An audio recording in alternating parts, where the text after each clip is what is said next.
आज मी खूप इम्पॉर्टंट पॉईंटवर बोलणार आहे. जे पण मुलं गावाकडून पुण्याकडे किंवा मुंबईकडे क्लासेस आय टीचे कोर्सेस करण्यासाठी येत आहे, त्यांच्यासाठी एक हा व्हिडिओ आहे.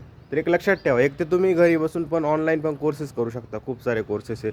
पण तरी पण तुम्हाला ऑफलाईन यायचं असेल पुणे आणि मुंबईमध्ये, तर एक गोष्ट लक्षात ठेवा, की आपण जेव्हा फी भरायला जातो, जसं की मोठ्या-मोठ्या इन्स्टिट्यूट आहे, जेव्हा आपण फी भरायला जातो, तर कधी पण आहे ना ॲट वन टाईम जेवढी त्यांची फी आहे, जसं की मी बघितलं आहे की 90,000, 75,000, 50,000 असेच मोठ्या-मोठ्या इन्स्टिट्यूटची काय फी असते.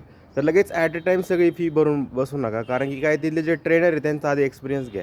एक्सपिरियन्स घेण्यासाठी काय तुम्हाला आधी ते इन्स्टॉलमेंट बेस असेल तर तिथं काय फर्स्ट इन्स्टॉलमेंट भरा आणि पहिल्यांदा हे समजून घ्या की तिथल्या टीचरचं तुम्हाला या गोष्टी समजत आहे का नाही. नाहीतर काय होऊन जातं की तुम्ही ॲट अ टाईम सगळी फी भरून ठेवता आणि त्यांच्या गोष्टी समजत नाही. मग तुमचे पैसे पण वाया जातात, तुमचा वेळ पण वाया जातो आणि जॉबची तर ही दूरचीच गोष्ट आहे.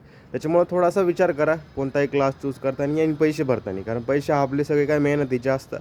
ते असं डायरेक्ट कोणाला देणं ही चांगली गोष्ट नाही.